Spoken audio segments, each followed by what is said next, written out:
reincarnated as a loner in another world, and every girl wants to be with him. A man named Haruka, who has no friends and a mission to survive. He against goblin battles to magic mishaps, he's about to turn worthless into unstoppable. The story begins with Haruka, a boy hiding from a group of goblins who are busy preparing their meal.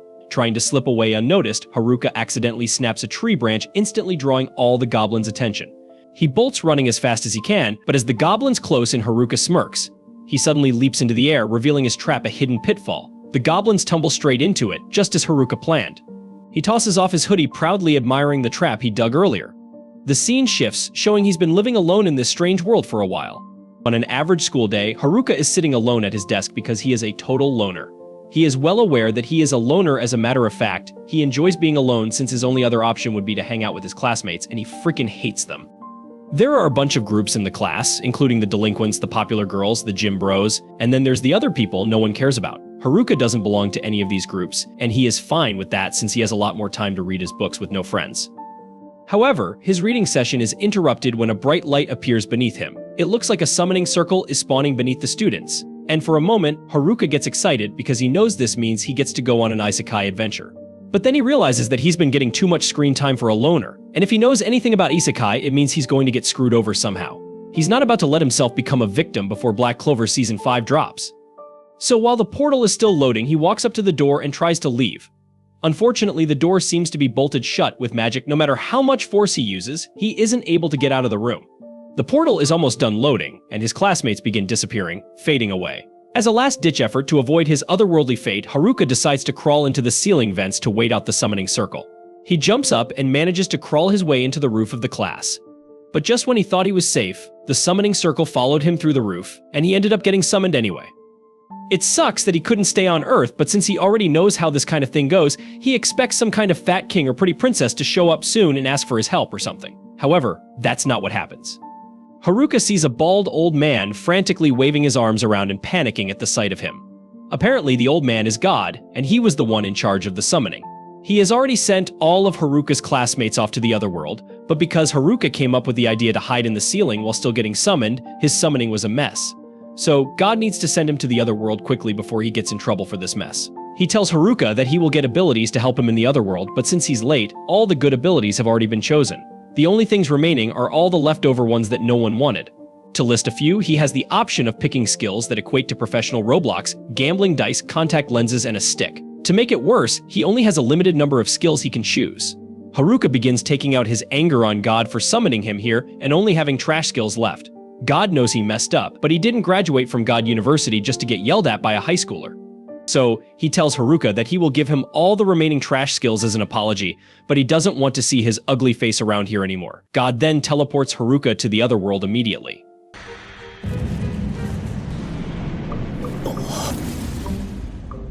チートスキルは早い者勝ちで、いや魔法をゲットするようだが、43人も召喚するのはダイスはないな。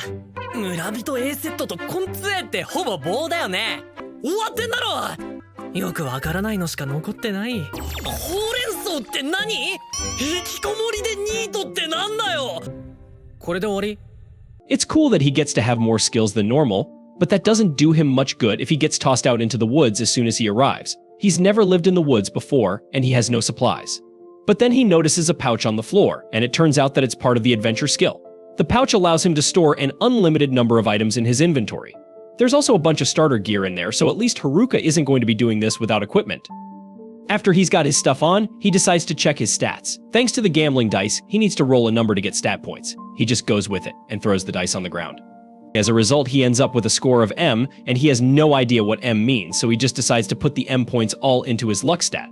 To his surprise, when he opens his stat window, his luck stat is completely maxed out, making him wish he had used it on something better. He continues looking through his stats, and to his surprise, aside from all the trash skills, he actually gained 2 unique skills as well. Because he was such a loner on Earth, he will be unable to form a party in this world even if he wants to. But in exchange, his second skill allows him to force monsters to serve him because he wouldn't be able to make any friends otherwise. Haruka is a bit disappointed that he won't get a chance to make a harem for himself, but it is what it is. Right now, he's more concerned with the fact that he doesn't see any of his classmates nearby, and he finds that strange since this is supposedly the starting location. Right now, he needs to focus on getting supplies so he can live a good life out here in the woods, but that's a lot easier said than done when he can barely see anything with all the trees in the way. At this rate, it won't be long before he runs into a monster accidentally, and if that were to happen, he would be a dead man for sure. Just then, Haruka remembers that he has a contact lens skill, so he puts on the contact lenses and suddenly he can see all kinds of information about his surroundings. It turns out that the contact lenses come with an inbuilt appraisal skill, and with it, he is able to easily traverse the forest and find some mushrooms that he can eat without dying. He decides to pick some, and thanks to his villager bag, he can take as many as he wants. He then goes over to the river nearby and uses his bag to fetch a little water to drink. Once he's done with that, something else catches his eye. He wanders back into the forest where he finds a little cave. It looks too interesting for him to ignore, so Haruka says a little prayer in case there's a monster here that will attack him. After that, he begins exploring the cave. Luckily, it looks like there aren't any monsters here and this place is quite spacious. So he decides to make this his base of operations. He pulls out a tent and a magic lantern from his bag to set up camp. After which, he then proceeds to light a small fire with his temperature control magic so he can stay warm for the night. Coincidentally, using his temperature magic once allowed him to unlock a new fire skill, and being wary of monsters made him acquire several detection skills as well. But Haruka's only attack skill is a stick, so he still needs to figure out a way to defend himself. The next morning, Haruka wakes up with a jolt, nervously leaves his tent, and to his relief, it looks like there weren't any monster attacks overnight. He is safe, all thanks to the anti-monster properties of his useless skill items. But even if he is safe from harm, it doesn't mean he's safe from hunger. So he busts out a frying pan and cooks up some of the mushrooms he gathered yesterday. And if you're wondering where he got the frying pan, it was just sitting there in his villager bag along with a full set of kitchen knives and some beef jerky. So far, that bag has been the most useful thing in Haruka's arsenal. He wonders what kind of villager stocked it up before he got it. In any case, now that he has eaten, he needs to figure out what he's going to do from now on. He heads outside and takes a little walk to think.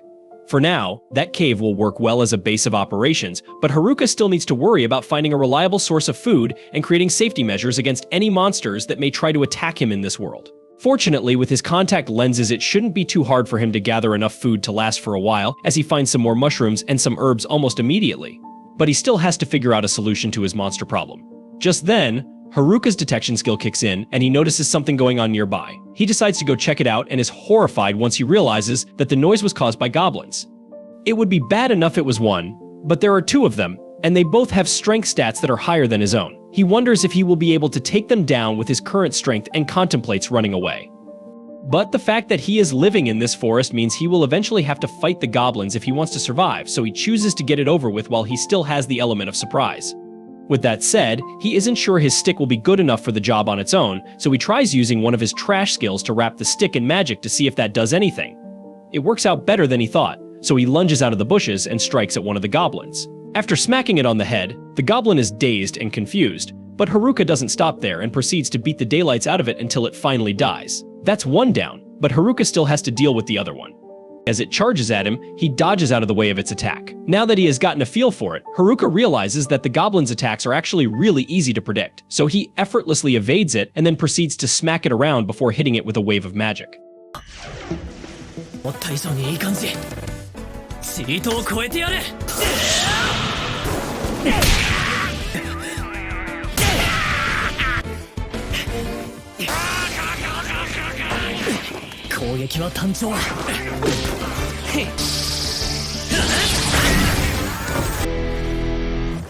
Having just won his first fight against goblins, Haruka thinks that's enough work for the day and decides to head back to the cave so he can rest a little. Once he's back, he roasts some mushrooms for dinner and takes a look at the club he looted off the goblin corpse. It may have high damage, but it's heavy and has a short range. Haruka decides to continue using his stick for now. He then checks the rest of his stats, and to his surprise, he managed to level up from the fight he had today. Not only that, all his existing stats were doubled as a result. By the next morning, Haruka wakes up and has breakfast as usual, but he is starting to get sick of eating nothing but mushrooms all the time. He really wishes he could eat some meat out here, but he's going to have to learn how to hunt to do that. Before that, he needs to learn how to enhance himself first. The first thing he wants to try is the magic fusion skill he acquired. For a quick explanation, it basically covers his entire body with magic in order to boost his physical and magical defenses. It also greatly increases his strength, so he should be able to fight with much more efficiency. Additionally, his appraisal skill was upgraded to level 2, so he uses it to see if anything has changed. But the only difference is that there's a question mark next to all the descriptions. Haruka has clearly never played video games before, because he spends a whole minute trying to figure out what a question mark icon could mean, and eventually he just gives up on it altogether. Instead, he heads outside to do some magic training, and as he is leaving, he notices something on the floor. He picks it up, thinking it might be some meat, but it turns out to be another mushroom. It may be delusional, but Haruka was really hoping meat would just grow on trees in this world, and he soon realizes that he's not going to be finding any meat on the forest floor. So he decides to just go ahead with his magic training. He activates his mana infusion and takes a step forward, but with the physical boost he gets, he ends up flying forward by several meters. His body feels much lighter than before, and with very little effort, he can easily dart around the forest almost like he's teleporting. On top of that, his dexterity is greatly enhanced as well, so he can move and strike at things with precision. The first thing he does with his enhanced strength is challenge 2 random goblins, and unlike yesterday, he is able to knock the goblin out in 1 hit. He's feeling really confident about his new strength, so he thinks he can handle even more goblins. But when he actually sees a group of 3 goblins, he starts having second thoughts and slowly backs away before he gets jumped. He decides that he has worked hard enough for today and heads back to his cave so he can practice his magic. He continues this routine, practicing fighting during the day and tinkering with his magic at night to see what he can do with it. Apparently, he can make coffee tables by following this routine. Haruka is eventually able to one-shot a goblin and create a proper table with his magic crafting. He then uses it to create a gate for his cave so he can go out at night, and that means he can finally go hunting. He goes after a rabbit because he hasn't tasted meat in so long, but when he finally catches up to it and is about to start cooking, he notices something else nearby. At first, he thinks it's a goblin, but upon further inspection, he finds out that it's something even worse. Those are the delinquents from his class. He really doesn't want to have to deal with them, so he intends to sneak away in the other direction. But as he starts heading that way, he realizes the popular girls are here as well, along with the gym bros and the nerds.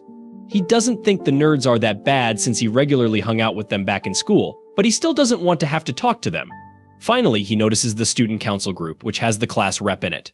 While he may hate socializing with the people in his class, he has to admit that the class rep has always been really nice to him. So it would be the least he could do to return that kindness, even if it's just to say hello. He briefly considers revealing himself and talking to her, but then again, he doesn't want to ruin the solitary life he already has. Since no one knows that he is here, he has the chance to be truly alone, like he has always wanted. There's no idle chatter, no taxes, and no one to annoy him. So he really doesn't want to mess that up by having contact with his classmates because they are already pretty annoying. That's why he officially decides that he will ignore his classmates and live by himself so he can conquer this world alone. Then Haruka hides from the other students, however. One of the delinquents hears something from his direction. He is about to be discovered, but the guys end up assuming that the noise came from the bunny that was supposed to be Haruka's dinner. Haruka spies on the delinquents to hear what they are discussing, but the perverts are just talking about girls. They are some real degenerates, but Haruka knows that the class rep will stop them from doing anything to the girls. However, the delinquents have a guy named Tanaka on their side, whose skills will allow them to do whatever they want. The delinquents go back to the other students, but Haruka is a serious loner, and he doesn't want anything to do with them. Haruka heads home to enjoy more of his delicious mushrooms, and he finds that his loner level has gone up. It's kind of a depressing title, because it's starting to wreck Haruka's self-confidence. Haruka is still only level 3, and he blames his Master of None and Dummy skills. He isn't sure what they do, but he assumes that Master of None means that he can't stay focused on any one thing long enough to make it really strong. However, it does allow him to accomplish a lot of different things. As for the dummy skill, Haruka assumes that it just makes him a puppet, which would make it the worst skill to ever exist. Haruka decides to eat his troubles away, but this just reminds him that he doesn't have any meat to eat. On day 7, Haruka wakes up to the sounds of fighting. He finds the nerds in battle and wonders if he should help them. He uses his appraisal skill on them and is shocked to find that they won't need his help at all. They have way better classes than him, and Haruka is the only one in need even among the nerds. This reminds him that, unlike him, they actually have overpowered skills.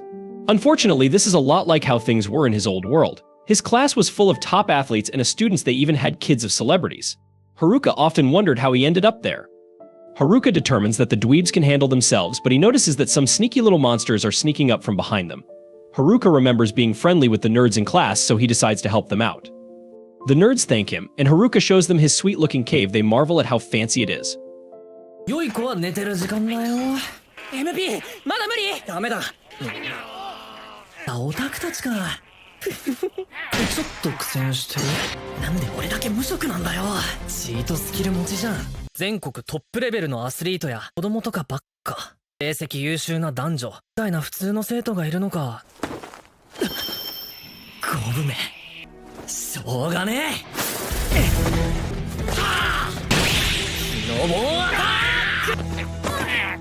Haruka explains that he just learned how to use earth magic, and he used it to make his cave really secure. They wonder if Haruka did all this alone, so he points out that he's always alone. Haruka wonders why the nerds are with the other students, and he is shocked when they reveal that they're on the run. It all started when everyone was transported before Haruka.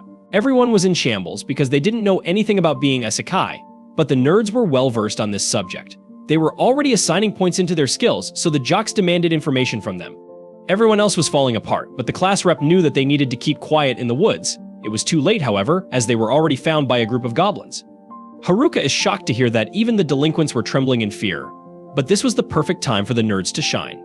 They acted like they were the protagonists of their own anime and began taking out the goblins. The jocks were inspired by all the nerdy bravery going on, so they helped out and the monsters were defeated. The class rep quickly gathered herself and led everyone to a safe riverside clearing. The nerds took the opportunity to shine even more as they helped everyone set up camp. Thanks to their lifelong dedication to avoiding touching grass, they became experts in all things Isekai, including survival. The class rep organized everyone and put them to work. Soon enough, everyone came together and began working as one. This didn't last long, however, as the popular girls decided that they didn't want to work anymore. The class rep tried to explain that their best chance of surviving was by sticking together, but the group started to fall apart. They were all tired of working so hard, so they just left all the responsibilities to the nerds. The class eventually fell apart completely, and there was nothing the class rep could do. From then on, only the class rep, the nerds, and a couple of other students did any work. The other students were just so lazy, so the nerds began to resent them. They were even in charge of doing all the fighting. The nerds were super dependable though, as they just wanted to get stronger and level up. This was because they saw what skills the delinquents picked. Some of the skills they chose were Charm and Puppeteer, 2 abilities that grant control over other people. The nerds knew that the delinquents had bad intentions, so they were leveling up to stand against them. The delinquents were working hard to level up as well because they needed to in order to use the skills. The nerds kept a very close eye on the delinquents, and they eventually heard what they planned to make some of the girls do. The nerds told the class rep, so she decided that she would have to level up as well. Unfortunately, the delinquents reached the level requirements for their skills soon after. The class rep just so happened to run into them at the worst moment, but seconds later, the delinquents were on the ground. The nerds were prepared for this very moment, and they used their seal abilities to seal the Charm and Puppeteer skills of the delinquents. They exposed the forced plans of the delinquents, so the delinquents ran out of the camp. However, one night, the delinquents made their return, and they got their revenge by using weapons. They destroyed the camp and declared that they would be back later to cause more chaos. For some odd reason, the nerds ended up receiving all the blame for what happened. The popular girls, whom they kept from becoming puppets, were the ones to turn on them first, and the other students followed. The class rep and a few other students took the nerds' side, but it was too much to deal with, and the nerds decided to just leave. Haruka feels really bad for them, so he throws a mushroom party for them. Haruka ends up spending the next day with the nerds as well, and he determines that not being a loner is okay sometimes. Eventually, Haruka says goodbye to his new buddies, and they offer to let Haruka join them. They're going to look for a town so they can get started as adventurers. Haruka agrees that he's closer to the nerds compared to the other groups, but he shocks everyone when he still declines. Haruka simply shoos them away, so the nerds leave. 委員長と一部の生徒は陽子たちは気まずさのあまりお前ら今日のご飯は豪勢に行こう食え食えキノコクラスのやつらに駆られんなよはるかくんはどちらかといえば駆られませんってば本当に来ないんですかクラスでも僕たち側じゃああ確かにそうだなだが断るHaruka admits to himself that he would like to head into town, but he knows that with his terrible stats, he would only hold the dweebs back. The nerds seem pretty worried about the class rep, so Haruka decides to go check on the other students. On his way there, Haruka is confronted by a kobold, but he manages to punch it into unconsciousness. Haruka is surprised to see that no students are left at the campsite, and his enemy detection skill reveals some footprints. Following the trail leads him to find the popular girls. Haruka panics and decides to get started on cooking dinner back home, but the girls try to stop him. They say that they just want to talk, but Haruka knows that being around them is the exact opposite of quiet solitude. Haruka runs for his life, but he is shocked when the girls politely ask him to stop by saying please. The girls explain that they're looking for the nerds, but Haruka assumes that they just want to put them to work again. The girls shock him, however, as they want to apologize to the nerds because they just now realize that they owe their lives to them. Haruka knows that these girls have never apologized in their entire lives, but they are very serious. Haruka breaks the bad news by explaining that they have no chance of catching up to the nerds, but they still want to know where they went. Haruka points out that they wouldn't make it out of the woods the way they are now because they don't even know how to fight. The girls are discouraged, but Haruka demands to know if this means that they're just going to give up. He demands to know if they're serious about apologizing to the nerds, and Haruka thinks about how he needs to test the girls for the sake of the nerds. Haruka's tough motivation tactic backfires, however, as the girls begin to cry. They just wanted to apologize to the nerds, but now they fear that they will be eaten. Haruka has no clue what's going on, so the girls beg for him to teach them how to survive until they find the nerds. Haruka accidentally says yes, and this activates his domination skill. This makes him rule over the girls, and Haruka wonders how this could have happened. The girls end up following him around like lost puppies with soulless eyes. It's also terrifying because the girls now finish off bad guys without a single word. They even bring crystals dropped by the monsters like they are dogs returning a frisbee. Haruka tries to heal the girls, but they just heal him even though he doesn't need it. Haruka fears what the class rep would say if she saw this, and he wonders how he can cancel his domination skill. Just then, the class rep finds him, but Haruka is thinking too hard about a solution to even notice. He doesn't realize that she's there at all, so she forces him to acknowledge her. Elsewhere, the delinquents make a plan of their own, and they determine that they must start by getting rid of their biggest problem. The class rep, however, doesn't seem to like the way he has been walking around with girls. When the class rep gets Haruka's attention, he panics because he doesn't know what to say to her. Come to think of it, he doesn't actually know what her name is. They've been in the same class since elementary school, and the class rep has always been nice to him. He can't believe he never bothered to learn her name. A few moments later, the rest of the girls from the class show up, since everyone aside from the popular girls was following the class rep's orders. Speaking of the popular girls, the class rep notices them standing behind Haruka, but they look like they're currently sharing a single brain cell. The class rep thinks Haruka must have done something to them. He would like to say he's innocent, but the fact of the matter is that even if he didn't mean to do it, his skill turned the girls into his servants, and he doesn't know what to do about it. He tries his best to explain the situation without making himself seem like the bad guy, but none of the girls actually believe him, so Haruka gives up on trying to prove his innocence and turns to walk away. Unfortunately, the class rep forces him to stay while she checks on Shimazaki to make sure she's alright. Luckily, a little shaking was all it took for the subjugation to be undone, so Shimazaki tells the class rep that she's alright. The class rep is relieved to hear that Haruka thinks that means he can leave now, but the class rep still wants to find out how the whole subjugation thing happened in the first place, so she refuses to let Haruka go yet. While the girls are talking, Haruka is left alone by a tree.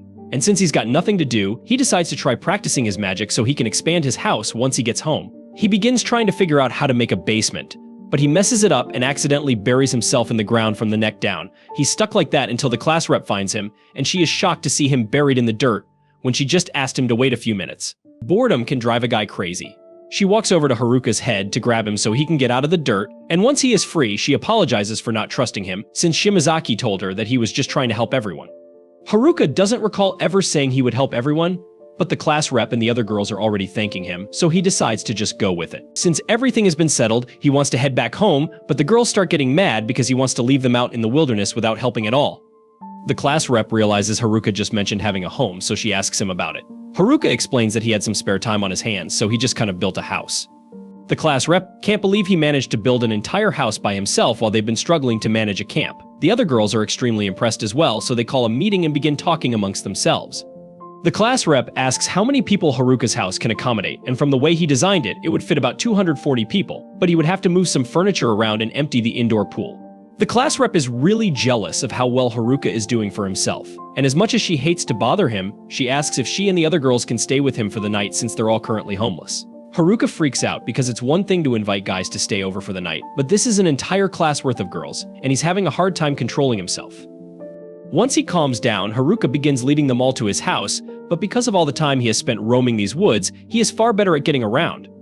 One of his skills even gives him some helpful pointers to keep him going in the right direction. Eventually, Haruka makes it back to his house with the girls, and after catching their breath, they are stunned by the magnificence of Haruka's house.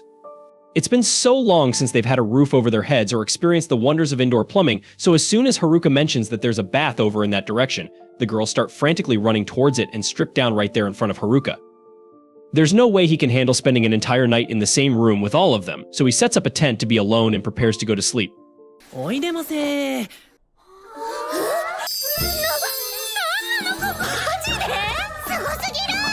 と、そっちがキッチンで。きっと夢だよこれ。向こうが。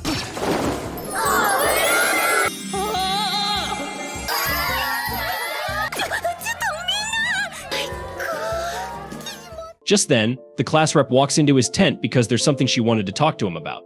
First of all, she thanks him for all his help because she wouldn't have known what to do without him. After the nerds left, the gym bros decided to leave as well, so the girls were all left on their own.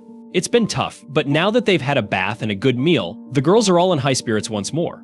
Still, even though things worked out eventually, the class rep feels that she has failed as a representative because she couldn't do anything to help the class's situation by herself. Haruka thinks she's being a little too hard on herself because up till now, she's been the one protecting the girls and keeping them together. That may be true, but the class rep says it just got lucky because they didn't run into any monsters out there. If they had, she would have been powerless to protect the class, unlike the nerds. Again, Haruka doesn't think she's being fair to herself because the nerds have practically spent their whole lives preparing for this situation, so it's natural that they would be able to handle themselves well.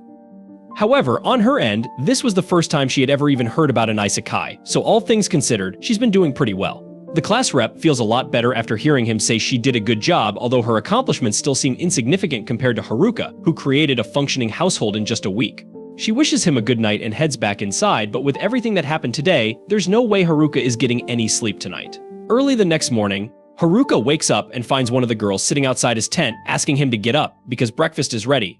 It takes him a minute to realize what's going on, but when he finally does, he freaks out a little and says he actually wants to sleep in a little longer.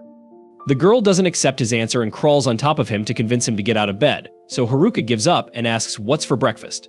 He was expecting the usual mushroom soup with a side of extra mushrooms, but to his surprise, breakfast is actually fish today, and he is so excited that he accidentally headbutts the girl. The girl is slightly hurt, but Haruka couldn't care less because he finally gets to eat something other than mushrooms, and he absolutely loves it. Class Rap doesn't understand why he is so excited to be eating fish when he has been living next to the river this entire time. While that may be true, Haruka simply sucks at fishing, so he has never been able to catch any for the girls. They must have a reliable method of catching fish, so Haruka asks to see how they do it. The class rep agrees and takes Haruka to the river along with one of the girls who has a lightning magic skill. He asks her how she catches fish, and she explains that she kind of just electrocutes the water until the fish stop being alive. Haruka is really impressed, so he pleads with her to do it one more time. While the girl doesn't really want to, she agrees anyway since Haruka is helping her out. She spawns another lightning ball, but before she can throw it in the river, Haruka takes the lightning ball and seals it with his packing skill. He then tosses it in the river and is able to catch some fish as well. On top of that, he also acquires lightning magic, so he won't be needing the lightning girl's help anymore. The class rep asks what he just did, so Haruka explains that by using his packing skill on a particular element, he can gain that kind of magic. It's probably an effect caused by a combination of his many skills, which is definitely useful, but he still doesn't think it's impressive since he only has a bunch of useless skills. While the other girls are playing by the river, Haruka sits with the class rep and asks what she and the other girls plan to do after this.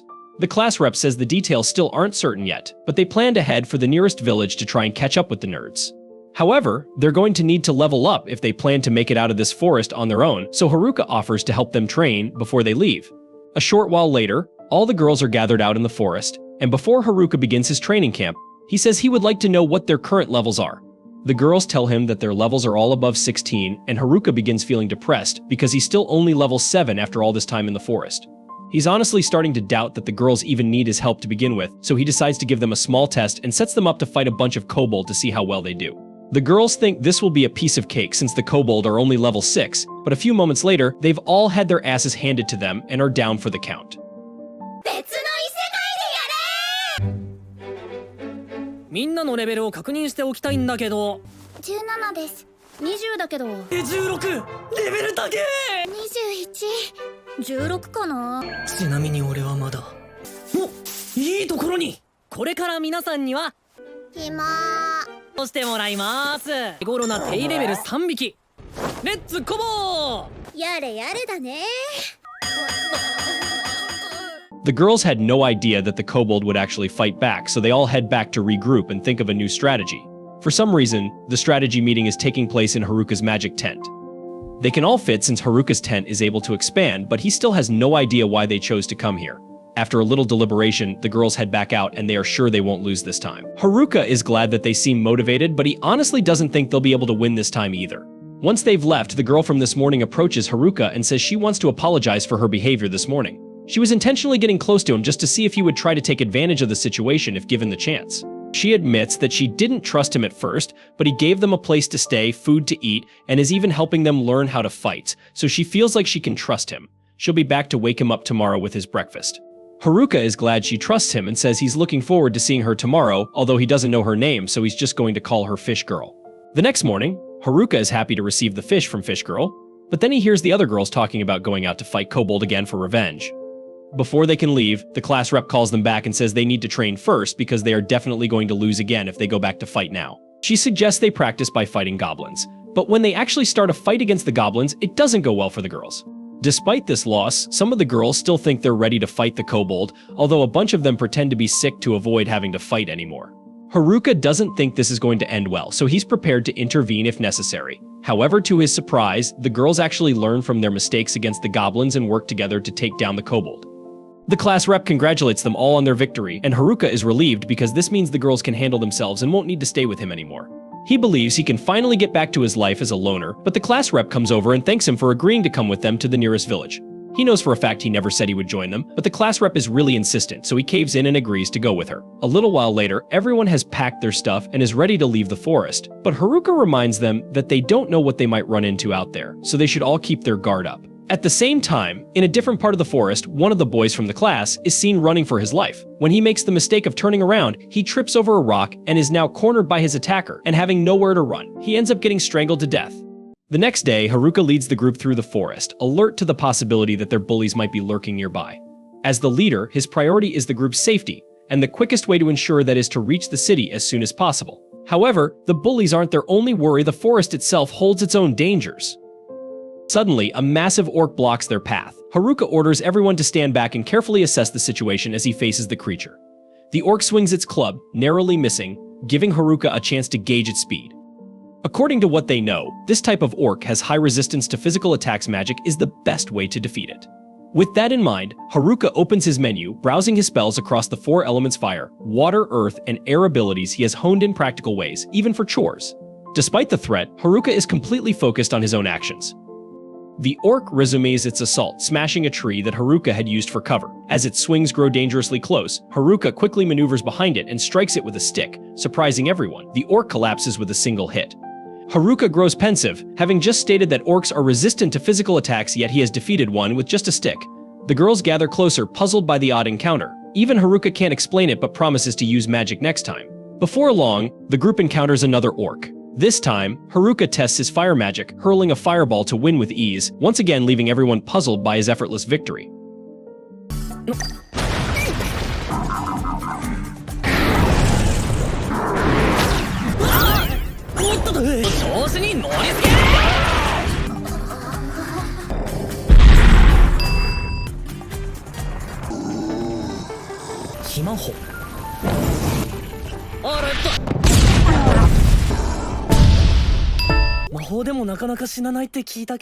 The girls realize Haruka might be too overpowered for a conventional fight, but by nightfall, they are less frustrated, especially with roasted meat at their improvised campsite.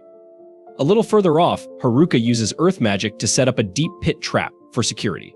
His magical tents not only repel monsters but also detect nearby presences, ensuring the group's safety. With the camp secure, he maps out the route for the next day, checking the river's location. When he suddenly senses a presence nearby, he rushes to investigate. He spots some figures, fearing they're the bullies, but instead finds friendly athletes, suspicious of their intentions. Haruka assumes they're after someone in the forest, but they clarify they're actually looking for him. Meanwhile, the girls don't trust anyone from the class. The athlete's leader, however, warns Haruka of a dangerous skill roaming the forest that's more concerning than hypnosis or mind control, a skill called hijack. Haruka recalls hearing of this skill, and the athlete confirms it, but it isn't the delinquents who have it, rather, it's an outsider. Haruka jokingly taunts the athletes, suggesting he might possess the skill himself. They admit it might be better in his hands than in the bullies and ask if he knows how to use it. Embarrassed, Haruka admits he only has the magic of servitude, a concept the athletes aren't familiar with but trust him regardless. A bit annoyed, Haruka warns them not to underestimate lunars. They insist they mean no harm and just wanted to warn him about hijack while monitoring the bullies. Finally, they ask Haruka to pass along their apologies to the girls for past incidents, then take their leave. The next morning, Haruka gathers the team to resume their journey and notices the girls seem unusually upbeat, leaving him curious. As he steps aside, the class representative approaches, wanting to discuss his encounter with Kazak's group. Haruka mentions their apology, but she has something more serious to say. She reveals she's the one with the hijack skill. Surprised Haruka hadn't figured it out sooner, she admits she'd asked Oda's group to keep her hijack skill a secret. Now that Haruka knows, she wonders why he chose to help her despite the skill's deadly nature, one that lets her steal someone's abilities by taking their life. Haruka responds lightly, but she explains that hijack is considered the most terrifying and sinister ability. Haruka remarks that even a group of nerds who had sealed away other dangerous skills hadn't touched hers, believing only she should wield it. Touched, the class rep tears up, playfully blaming Haruka for making her cry. He jokingly dashes off, though she's grateful for his support. Later, the group continues toward the river. Once they reach the spot Haruka had planned, he suddenly dashes forward, testing his magic infusion and using his magic weight skill to make himself lighter. This lets him leap high into the air, hopping from branch to branch until he reaches a great height. Despite his efforts, he still hasn't learned to fly, so he crashes down, nearly losing all his HP. He would have died without his magic infusion, but at least he's found the right path, even if it involved briefly playing bird. 委員長はそっちをお願い。まずは魔力点のスキル金量魔法で体をここからはたとえチートスキルじゃなくてももっとさらにはいグラー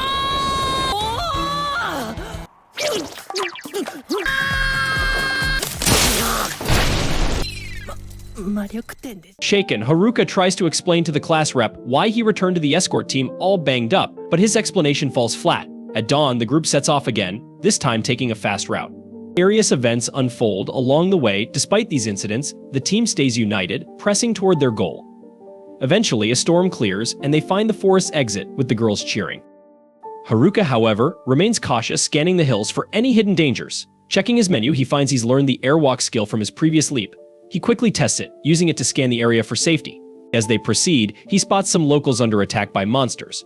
Though he hesitates, uncertain if the strangers are trustworthy, the girls insist on helping. The class rep even promises to fight if they turn out to be bandits. Knowing how she'd react, Haruka decides to handle it alone to avoid risking his companions. To reach the struggling group quickly, he uses the wind tornado spell he tried the previous day. Unfortunately, the tornado pulls the class rep along with him as she grabs his cloak to keep from falling. They realize too late that they can't stop as planned and crash into the group's carriage like a meteor. After the dust settles, Haruka has already dealt with a nearby monster, and the class rep steadies herself. The group's leader, a black-haired man named Ofter, introduces himself, and another man, Pal Gaitek, joins him. Haruka asks about the attack, and Ofter explains that a pack of great green wolves ambushed their merchant caravan, and the guild placed a bounty on them. Their team tried to take the job, but underestimated the wolves' strength. Afterward, Haruka grills a mushroom for Gaitek, who excitedly identifies it as a buff shroom, a rare mushroom that grants a temporary power boost. Surprised, Haruka shares it, helping the girls quickly recover. Watching the group interact, he feels oddly at ease around the newcomers. Soon, the rest of the group catches up to Haruka, and the girls are thrilled to meet an elf for the first time. The locals guide them to the long-awaited city. To mark the moment, the group draws a line in the dirt as a symbol of their new chapter and leaps over it, facing their future together. Meanwhile, the bullies train and level up deeper in the forest, determined to find the girls for a showdown. One boy, recently captured, suggests breaking the seal on their puppet and hypnosis skills, but they'll need someone with a sealing ability, meaning they must track down the group of nerds with that skill before seeking revenge. This is the end of Loner Life in Another World Episode 4. Thank you so much for staying on this channel and watching our videos. Don't forget to like this video and subscribe to our channel so we can keep you updated with our latest content. See you in the next video.